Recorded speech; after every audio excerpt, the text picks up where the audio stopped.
On this day, on this evening of awe and anticipation, as we feel the days getting shorter and shorter, we bring light into this world that so desperately needs it. We light the Yom Tov candles on page 9. I would like to ask Patricia Silverman to please lead us in the reading on the top, as well as the blessing. The human spirit is the lamp of God, searching out what lies within us, guided by the flame of conscience. On this sacred night, we search for the truth. Shine your light upon us as we strive to serve you. May we find safety in your love. We light the flame of healing and forgiveness. On this atonement night, we give thanks for love.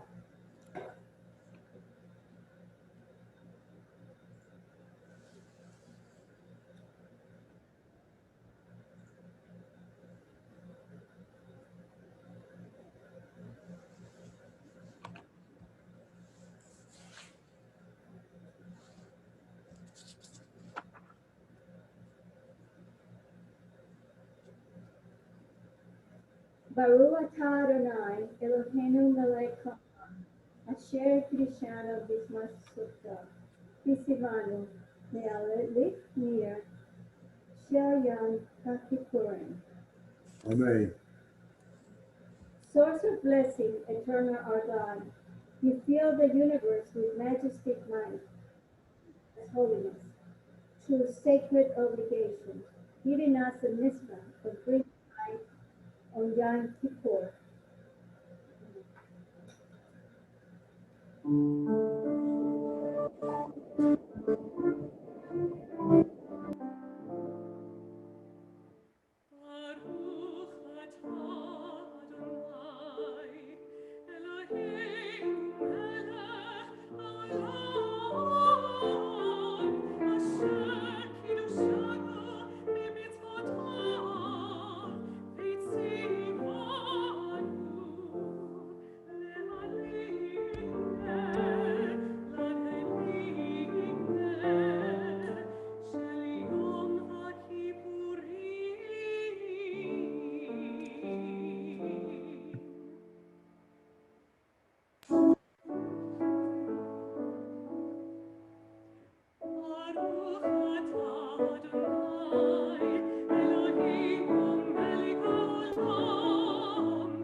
Blessing eternal our God, you fill the universe with majestic might. You give us life. You uphold the life within us and allow us to reach this sacred occasion. The Jewish people are called Am HaSefer, the people of the book. Therefore, it makes sense that we use the same imagery for God regarding the book that God uses during this time of year to inscribe us in the book of life. I wonder what God's book would look like. I imagine that it would be ornate, perfectly written, every letter crisp and orderly.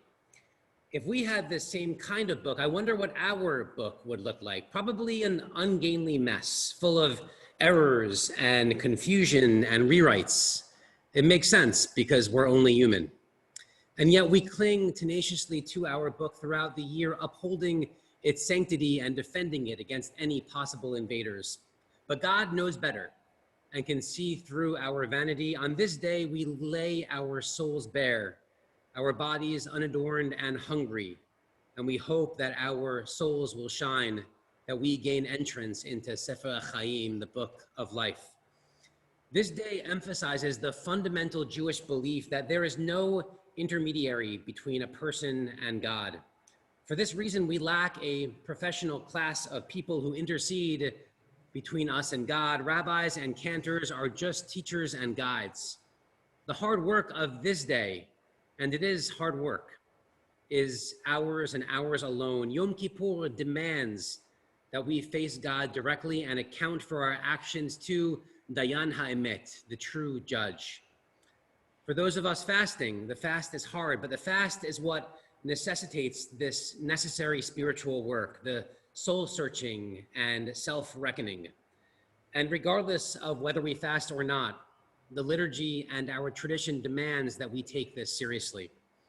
On this sacred night of Kol Nidre, an evening when upper and lower worlds are united, we stand in awe and we ask for entrance.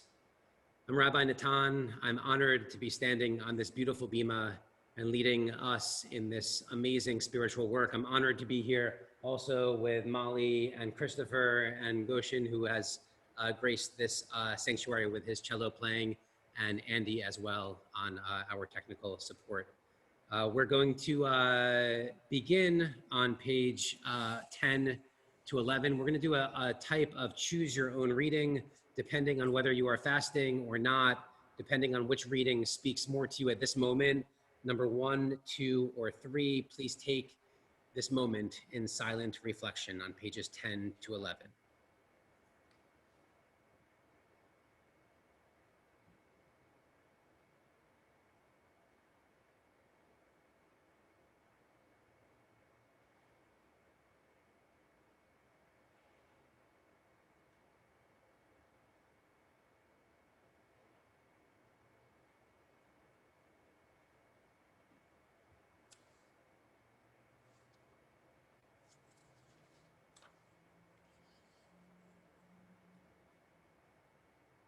If we can turn to page 15, I'd like to ask Alan Goldberg to please read the reading on the bottom of the page, Kol Nidre.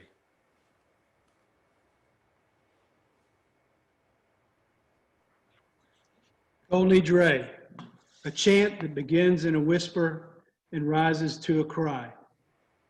On this night of promises remembered, each soul in solitude communes with the soul of the universe. God, from this day of atonement to the next, may we reach it in peace.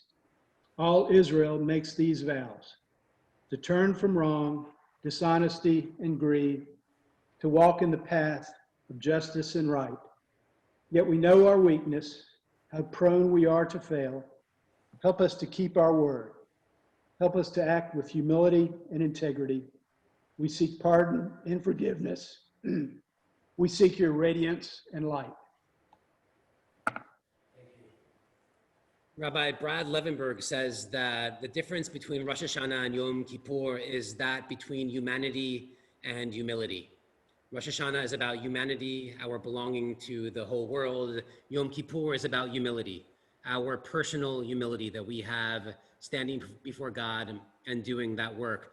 The words that we're about to chant, Kol Nidre, it's about vows that we were not able to fulfill. And yet it's not about breaking vows. This is about addressing God authentically. And as long as we do the most genuine effort that we can, then God will always accept us in God's warm embrace. We continue with this part of our service now. I'd like to ask if you're able to please rise as we open the ark and remove one of the scrolls. Yeah. Yeah. Mhm. Oops, I lost it again.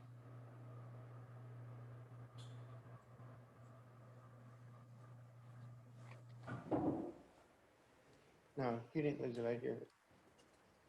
Somebody's walking around with something.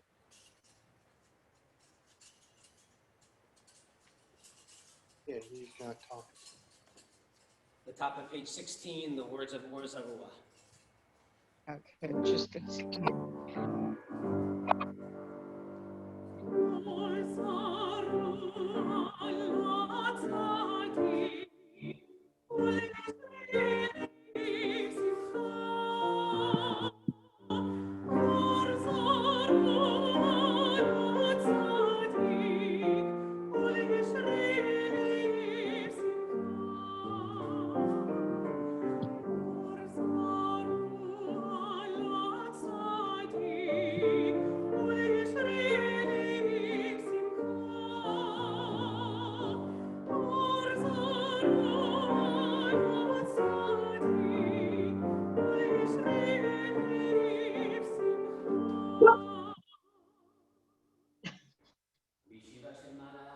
של מעט, על דעת המקום ועל דעת הקהל, אנו מתירים Right. להתפלל עם העבריינים.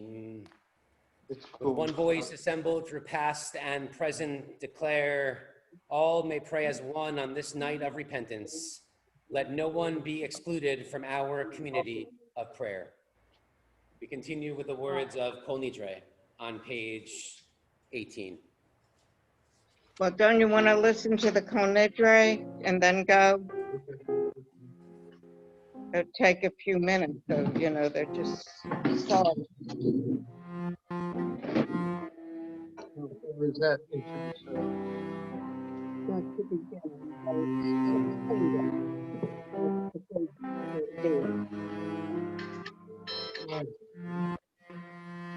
I don't know why this decided it's not gonna pick it up. Let me go in the other way.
top of page 19, let our speech be pure and our promises sincere. Let our spoken words, every vow and every oath be honest and well-intentioned. Let our words cause no pain, bring no harm, and never lead to shame, distrust, or fear. And if, after honest effort, we are unable to fulfill a promise, a vow, or an oath, may we be released from its obligation and forgiven for our failure. Let our speech be pure and our promises sincere. Continue on page 20. Moses prayed to God, as you have been faithful to this people ever since Egypt, please forgive their failings now in keeping with your boundless love.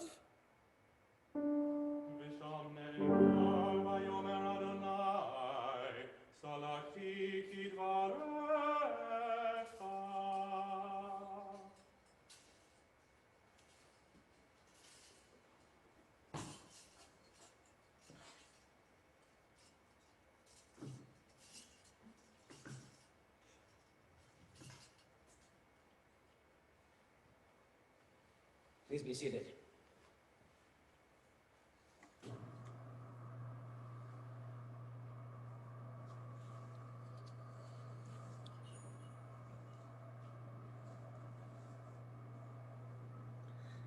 The first casualty of our always full travel calendar came, as it did for many people, in early March. My wife and I had planned a trip to go visit my father in Florida, for him to see his grandson and vice versa.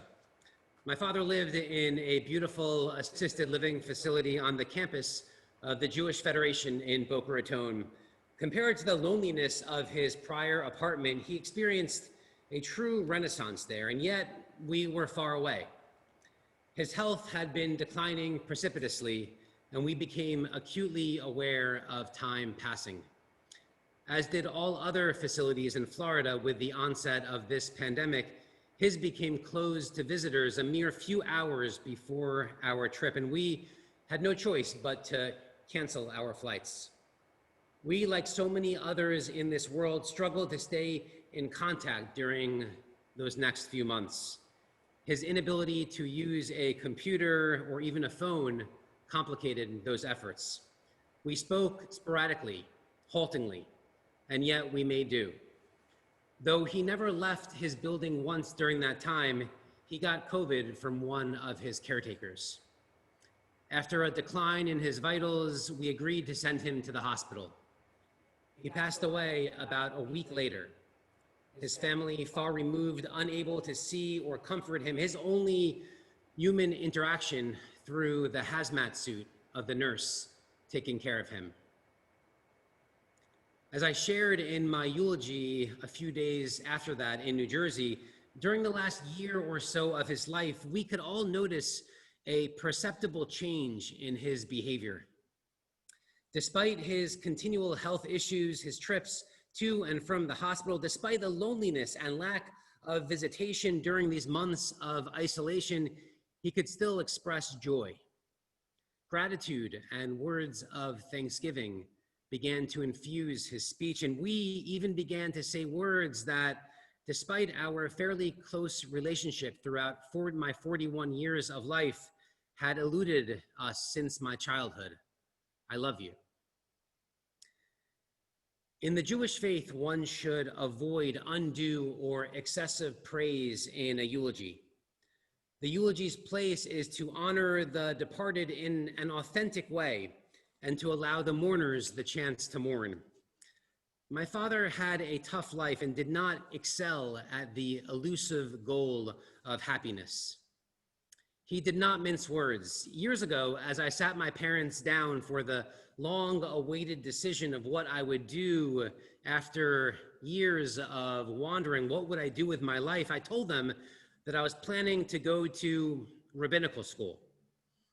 Next to my mom, who started hyperventilating uncontrollably, my dad stared at me stoically, inquisitively, paused and took a deep breath, asking one simple yet infinitely complex question. But how can you believe in God after what's happened to our family? And yes, he had reason to ask this question. Life had knocked him down many times. The tragic loss of his first wife and their yet unborn child, the tragic death of his firstborn, my brother Roger, at 32 years old, losing his second wife, my mother, at too early of an age to brain cancer. He thought that marrying a significantly younger woman would perhaps shield him from the pain of losing another wife. He was wrong. Yes, my father complained, and yes, bitterness often betook him, and yet his actions spoke resoundingly. He built and rebuilt and doubled down and always invested in the future. He embraced and clung to that most Jewish of commandments, that commandment that we will be chanting tomorrow morning in the Torah, Uvacharta b'chaim, and you will choose life. Life with all of his idiosyncrasies and quirks, life with all of its twists and turns. Love is expressed in various ways, and you could never dictate how you would receive love from him. He was not expressive nor effervescent in his words or his actions, but I always felt his love, even if I could not see his happiness. An old Bible professor of mine once said in Jerusalem, he once quipped that Judaism is not about making you happy. It's about making you great. Great not in the self-aggrandizing sense, rather in the sense of living a values-filled life that approximates our people's greatest wisdom. My father dabbled in that. No, he wasn't happy, but he was great. The values he held, the ways he tried to raise my brothers and I, the deep love he had for Israel and Judaism, even if he didn't practice it.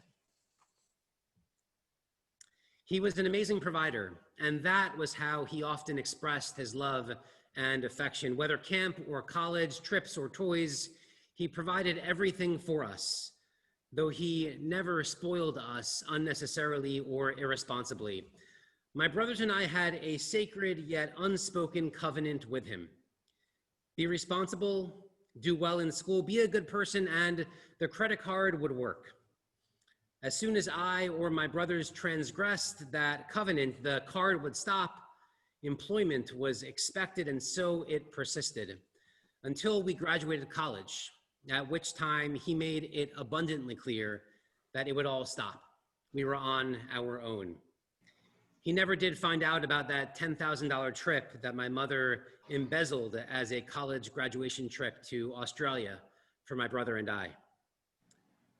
My father would donate $18, $36, $15, $20 to every single Jewish organization that would solicit him via mail. They in turn would give his name to every other Jewish institution, and so on and so forth, to my mother's immense frustration. He cared deeply for the Jewish people. That is a value that these high holy days come around each year to remind us. While mourning for my father and thinking about his memory, a few weeks ago, I stumbled across a gorgeous article in the Wall Street Journal in the personal section that I normally gloss over. Heather Lanier writes about her daughter born with a rare syndrome and how through all the gut-wrenching struggles, she could not have known on the day of her daughter's diagnosis that she was being handed a gift. The knowledge that the point of life is not to achieve things. She says that a better life is not one that steers clear of the most pain, managing to arrive at the end with a eulogy, "He had it easy," or "She was the least scathed person I know." This belief in the virtue of the happy and suffering-free life sterilizes and shrinks us, minimizing what makes us most beautifully human. This day, Yom Kippur, teaches us that much. On this day, more than any other, we discard our normal, carefully constructed and manicured perceptions of life. We confront our mortality and recognize the fragile and thin line that separates life from death.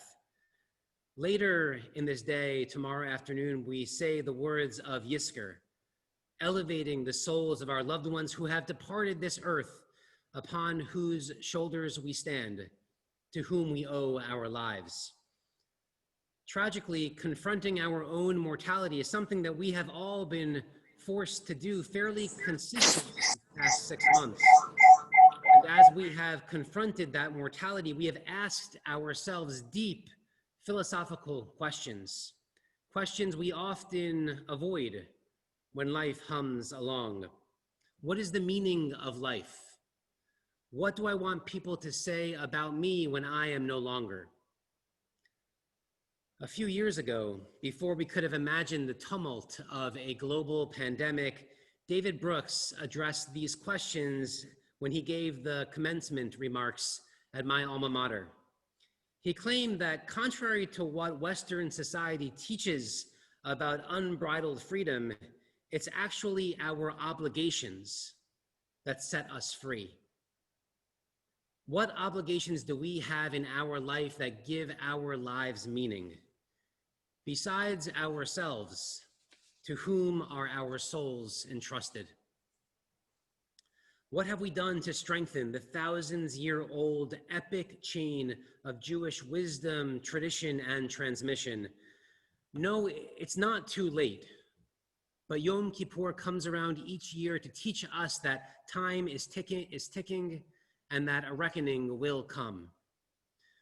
Through this unwanted and tragic pandemic, we have a once-in-a-century opportunity to redefine the essence of what makes us a human being, a Jewish people, an American country. That is, unless we squander it. I leave us with one vision that struck me in this Wall Street Journal piece by Heather Lanier. She says, the point of this human life, I believe, is love. And the ridiculous and brave and risky act of love turns my heart into taffy, stretches it across the broad spectrum of human feeling. I hurt, I long, I exalt, I rejoice. And yes, my chest sometimes aches from the work of raising a rare girl, but the ache in my chest is a cousin of joy. May the ache that we sometimes feel remind us that joy and meaning soon await us. Gemar Chatima Tova, Tzom Kal Umashmauti, may it be a meaningful and easy fast for those who are fasting.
If you are able to, please rise for our call to prayer, the words of Baruch Hu on page 22. Page 22.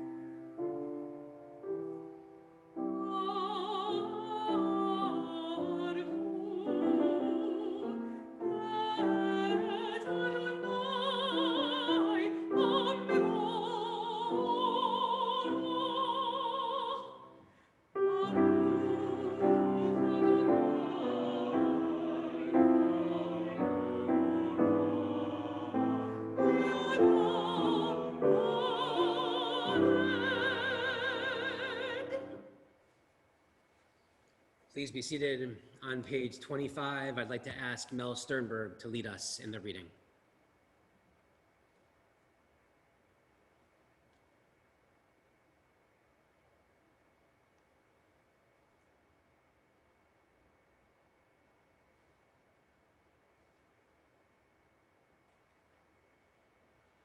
Day and night are yours, creative spirit of the universe. The muted colors of twilight, the radiance of dawn, yours are the spreading wings of light, the deepening shadows of darkness, an ever-changing drama. In the human heart, too, the struggle between darkness and light unfolds. From sunlit heights of generosity, the human heart sinks to the gloomy depths of selfishness. Although we fall, you give us the strength to rise again. You call on those who hurt through word or deed to break free from the wrongdoing and return to you.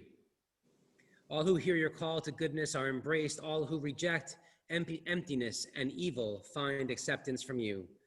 We come into your presence this night of Kol Nidre, aware that our shortcomings and weaknesses are many. Yet encouraged by your promise of forgiveness, we choose freely the path of repentance, restoring wholeness to our lives and holiness to the world. Please join me. Baruch atah Adonai ha'ma'ariv aravim. We continue on page 28 with the words of Shema.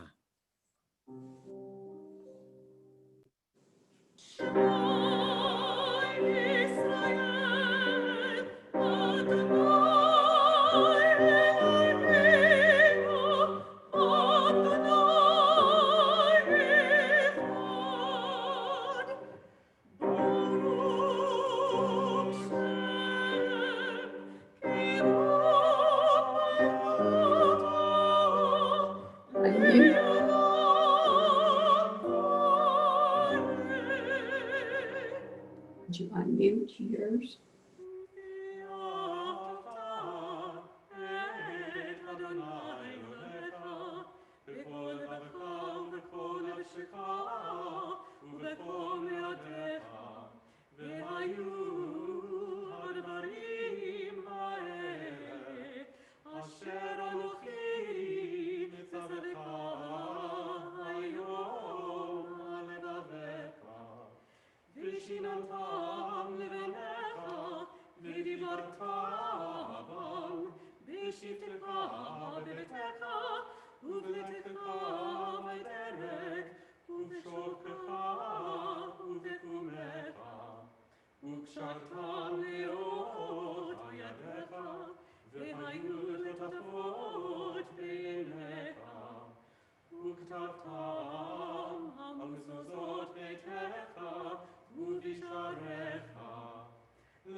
In many ways, Yom Kippur is about the freedom of our people, celebrating our free will and our freedom to make amazing choices. We now sing the song of freedom when our people made that amazing choice to overcome their fear and to walk through that water to the promised land. We continue on page 40 with the words of Mi Chamocha.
We turn to page 43. I ask Bettina Prager, if she is on Zoom, to please lead us on the reading on the top. When fears multiply and danger threatens, when sickness comes, when death confronts us, it is God's blessing of shalom that sustains us and upholds us, lightening our burden, dispelling our worry, restoring our strength, renewing our hope, reviving us. Continue with the Chatima on the bottom of the page.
Blessed One, you spread over us a canopy of your peace, a shelter of shalom over all Israel, your people, and over Jerusalem.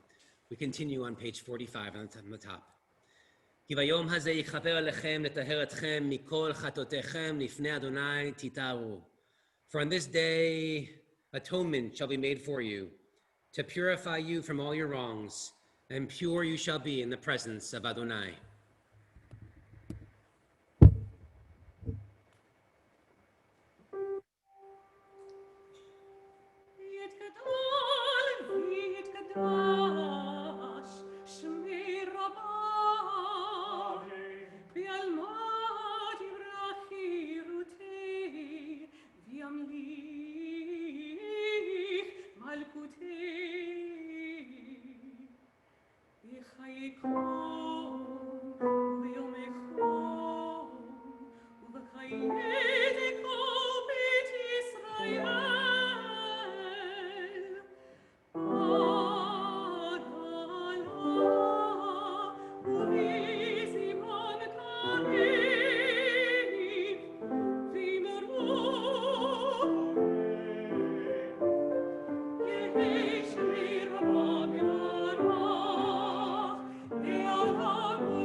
If you're able to, I ask that you please rise for the words of the Amidah as we open the Ark and continue on page 46 together.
Avraham ve'ezrat Sarah.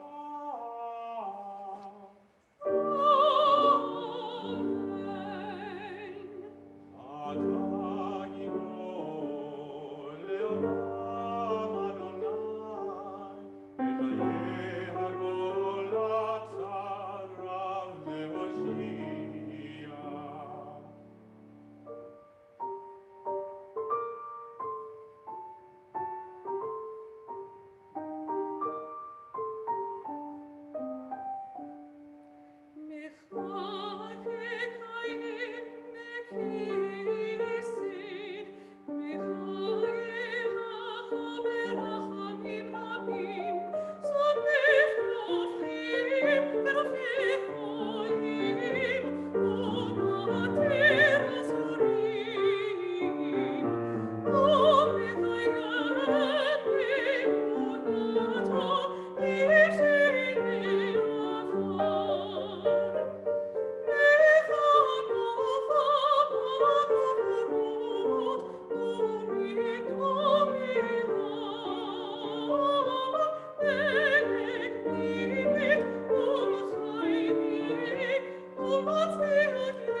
We continue on page 64. Page 64. זוכרנו אדוני אלוהינו בוא לטובה. Amen. ופוגעים בו לברכה. Amen. והושיענו בו לחיים. Amen. Eternal our God, remember us, be mindful of us, and redeem us for a life of goodness and blessing.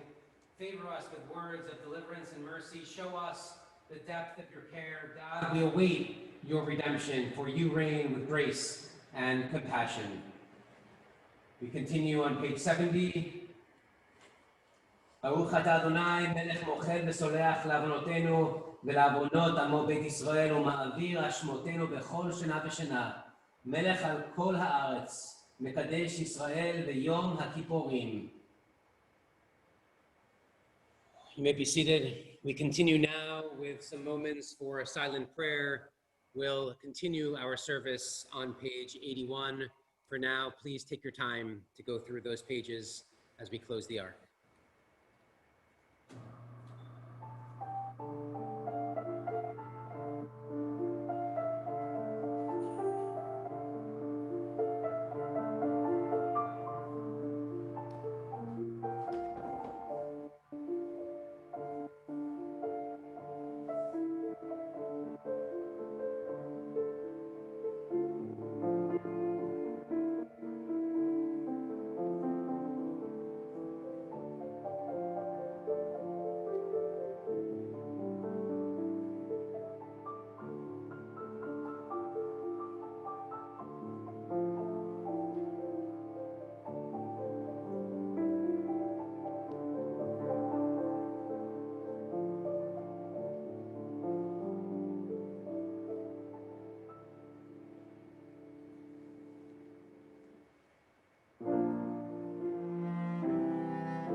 night of awe, when everything seems possible, we recognize that there are many pieces of our world that are not as they should be. We know that so many are in need of healing. We think about all the broken pieces, the fractures, the healing that our world is in need of. And we join together for a blessing, a Misha Berach, for those in need of such healing. We'll join together on page 272.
Moses prayed for his sister Miriam. Oh God, please heal her. We ask God, oh please heal us now. I ask that if you have a name of someone you would like to say this prayer in honor of for their healing, I ask that you please unmute yourself now and share their name.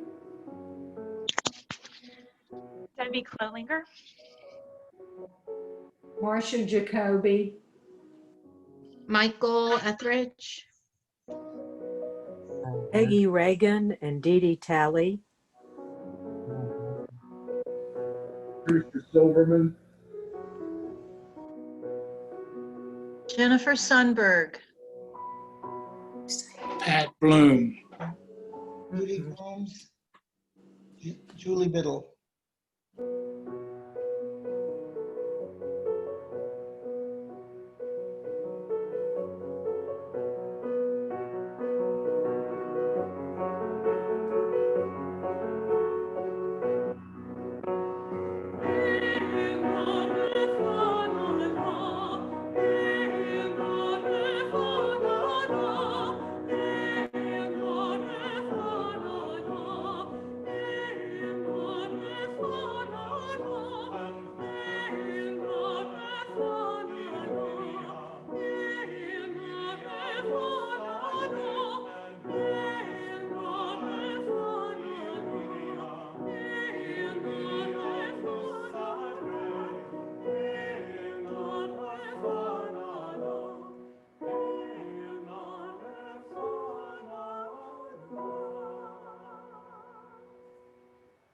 Rabbi Harold Kushner relates a story about one of his sermons on forgiveness during a particular Yom Kippur evening. A woman came to see him the next day very upset about the sermon. She told him how 10 years earlier, her husband had left her for a younger woman, left her alone with 2 children to take care of by herself. She asked angrily, "And you want me to forgive him for what he did to us?" To which he responded, "Yes, I want you to forgive him, not to excuse him, not to say that what he did was acceptable, but to forgive him as a way of saying that someone who would do something like that to you has no right to live inside your head any more than he has a right to live inside of your house. Why are you giving a person like that power to turn you into a bitter, vengeful person? He does not deserve that power over you." Forgiveness is not a favor that we do to the person who has offended us. It's rather a favor that we do to ourselves, purifying our souls, thoughts, and memories from all the things that taint and soil us. Forgiveness is the most powerful gift that we can give ourselves so that we can all enter into this new year free from baggage, free from chains.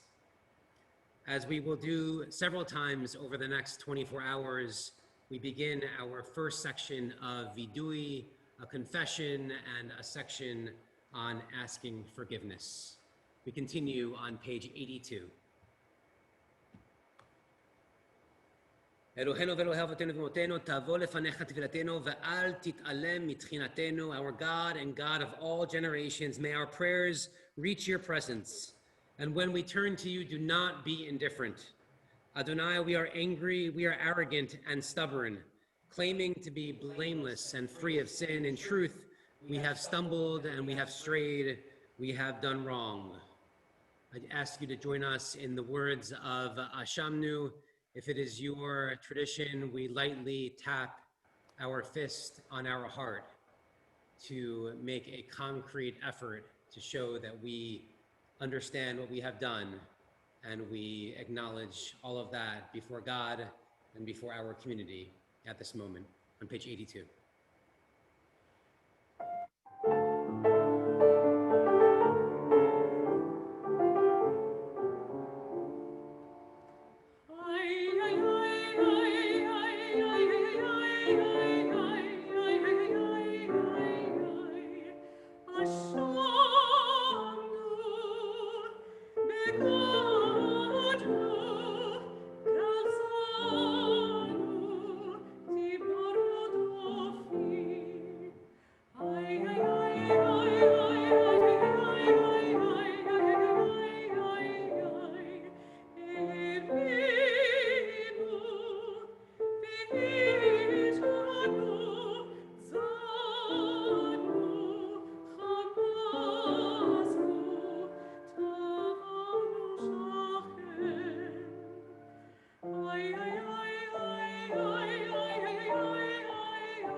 On the next page, when I was young and learned the alphabet, life was open to me. A was full of aspiration, B was for beauty, C for confidence, and D for dreams. And so on through the list, no fewer than 26 opportunities, 26 possibilities. And yet I fear that with the passage of time, I've squandered them, creating instead A's of apathy, B's of brusqueness, and C's of coarseness. Help me then to return to that innocence. Let the letters be letters once again, and let them rise to the heavens and form into the words that you know that I wish to say. We take some time individually now, the words on pages 86 to 90 for silent confession. Please go through as many of those as you can, and we'll join together on page 90 as we sing.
Page 90, we join together with these words, Ve'al kulam Eloha slichot, slach lanu, mechal lanu, kaper lanu.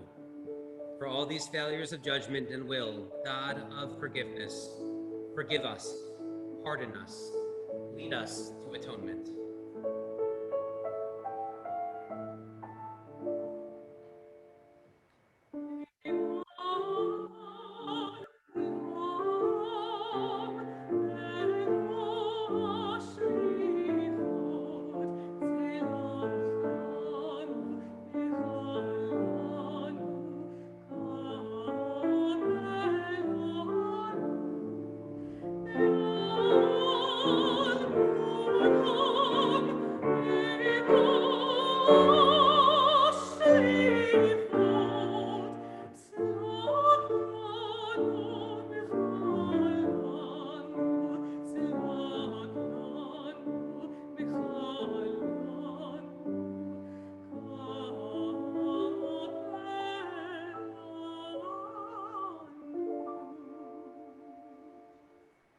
On page 100, Richard Frank, if you can lead us in the reading on the top of the page.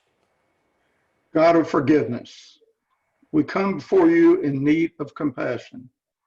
At Sinai, you spoke words that guide our lives to this day, but our ancestors lost faith in you, lost hope in their Redeemer. With one voice, they had promised, we will do and obey, and yet, stiff-necked, they broke their word, adoring an idol of gold. How wondrous your compassion in the face of their rebellion, your forgiveness in that moment of human weakness and doubt. We too have broken promises to you. We too worship the work of our own hands. We too make of gold a god, and we too forsake your word. At Sinai, you revealed 13 attributes of mercy. These aspects of your nature, your very essence, we now recall. We continue with these 13 divine attributes of mercy.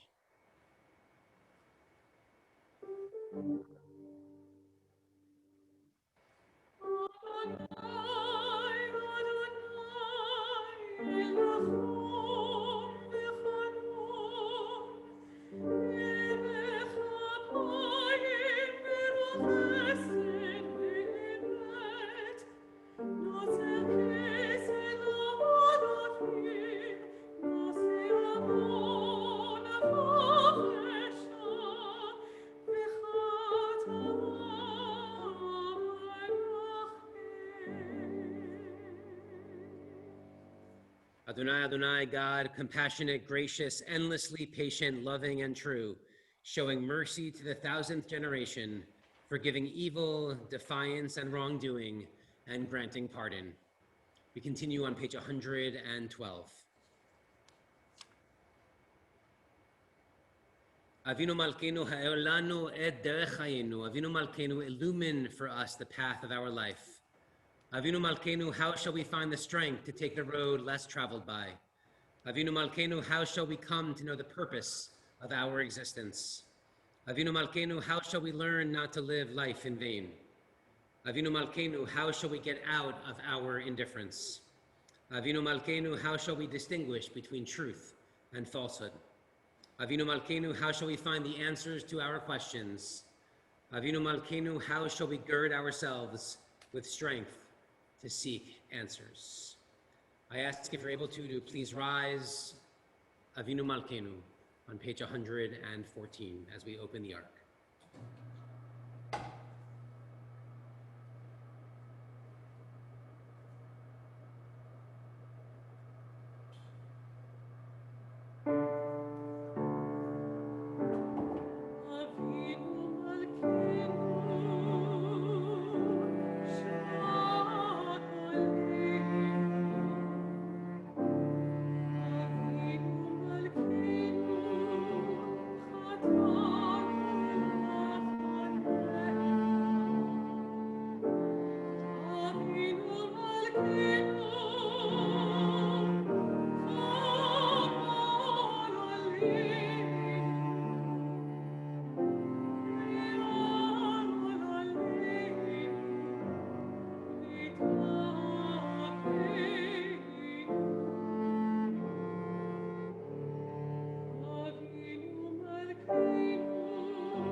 Avinu Malkeinu, let our hands overflow with your blessings.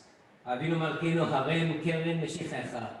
Avinu Malkeinu, let our eyes behold the dawn of redemption. Avinu Malkeinu, na'al tishivenu rekam milefanecha. Avinu Malkeinu, we pray, do not turn us away from you with nothing. Avinu Malkeinu, kabel ruachamim uvatzon et tfilatenu. Avinu Malkeinu, welcome our prayer with love, accept and embrace it. Avinu Malkeinu, aseh imanu leman shemecha. Avinu Malkeinu, act toward us as befits your name. Avinu Malkeinu, aseh leman chaim lo lemanenu. Avinu Malkeinu, act for your sake, if not for ours. Avinu Malkeinu, ein lanu melech ela ata. Avinu Malkeinu, you alone are our sovereign. Avinu Malkeinu, ptach sharei shamayim litfilatenu. Avinu Malkeinu, let the gates of heaven be open to our prayer. Avinu Malkeinu, shema korenu chus v'rachem aleinu. Avinu Malkeinu, hear our voice, treat us with tender compassion. Avinu Malkeinu, chonenu va'anenu ki ein banu ma'asim, aseh imanu tzedakah v'chesed v'hoshienu. Avinu Malkeinu, almighty and merciful, answer us with grace, for our deeds are wanting. Save us through acts of justice and love.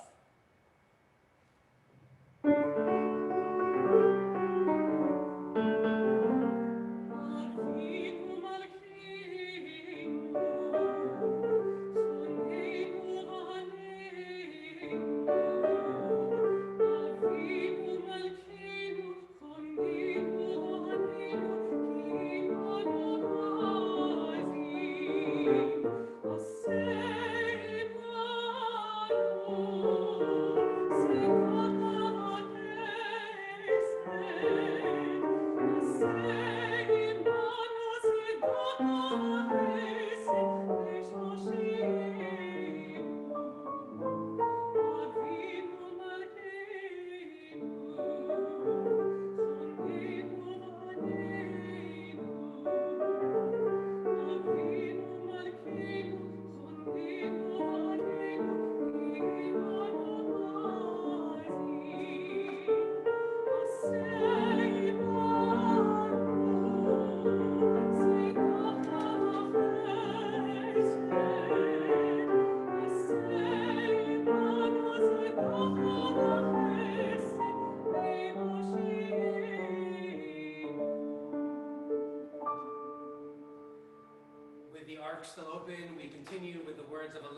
on page 116.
Please be seated.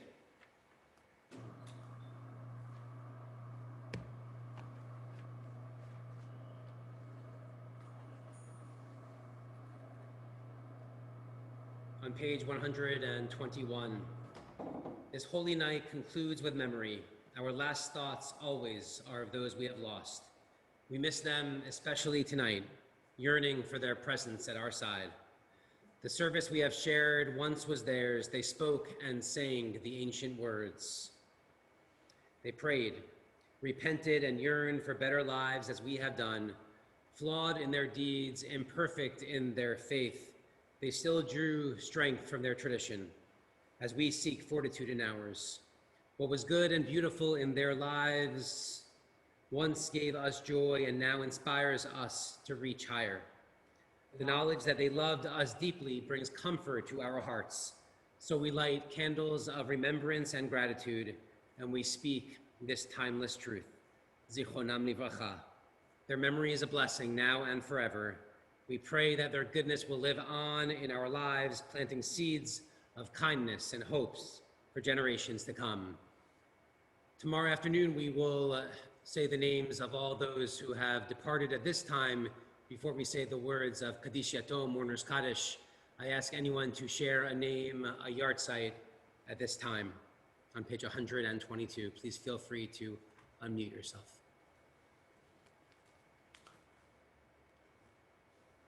Corlenis.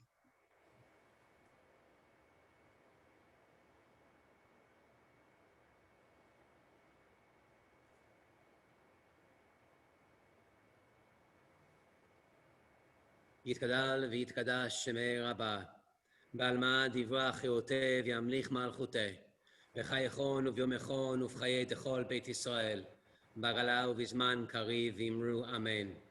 יהי שמי רבה מברך לעלם ולעלמי עלמיה, יתברך וישתבח ויתפאר ויתרומם ויתנשא, ויתהדר ויתעלה ויתהלל שמי דקדושה בריחו, לעילה ולעילה מכל ברכתה ושירתה, תושבחתה ונחמתה דאמירן בעלמה ואמרו אמן. יהי שלמה רבה מן שמיה וחיים עלינו ועל כל ישראל ואמרו אמן. עושה שלום במרומיו, הוא יעשה שלום עלינו ועל כל ישראל ואמרו אמן.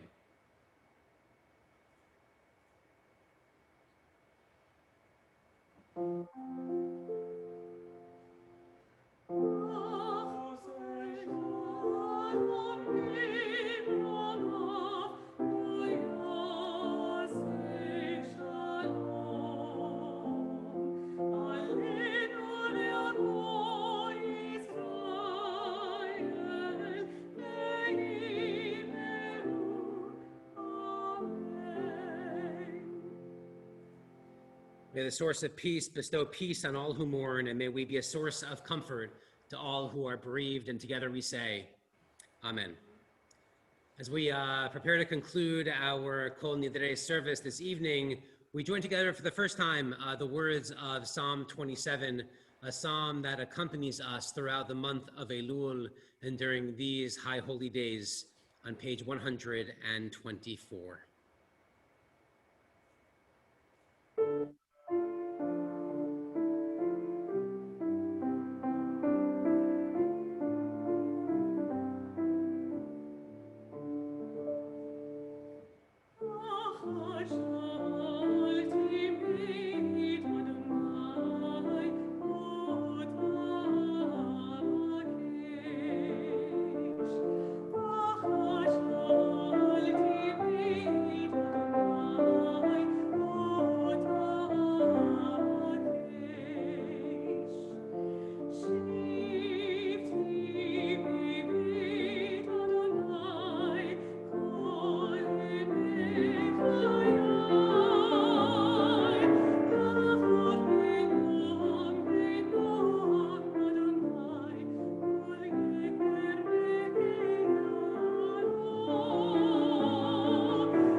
House all the days of my life, to behold divine sweetness and beauty, and to gaze in delight at God's temple.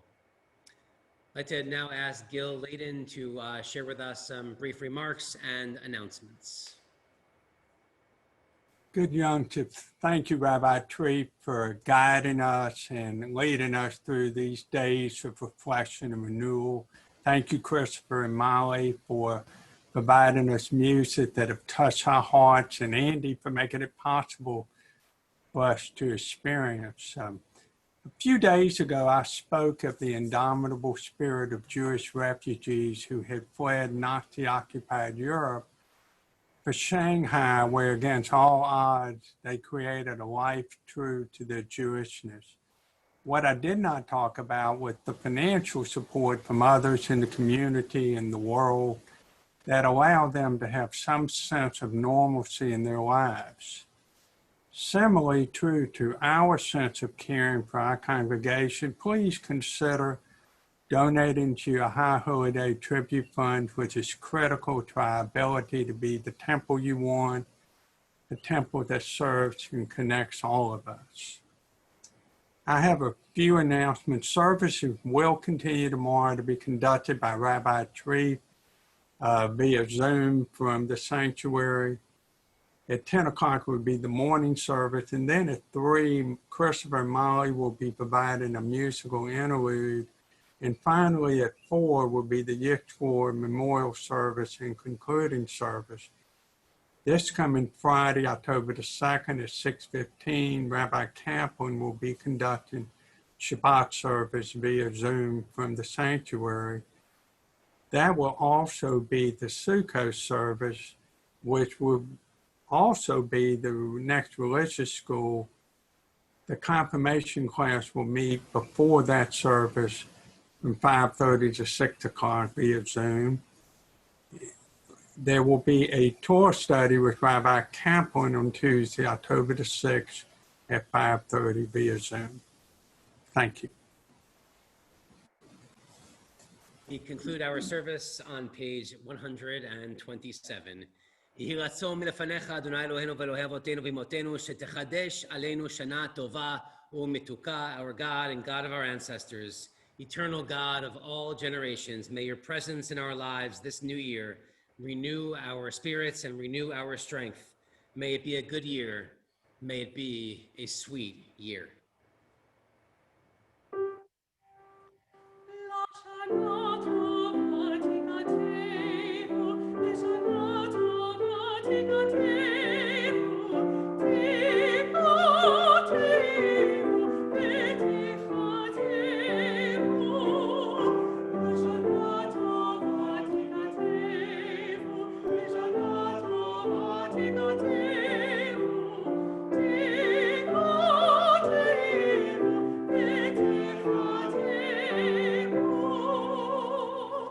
May you be inscribed and sealed for a good year.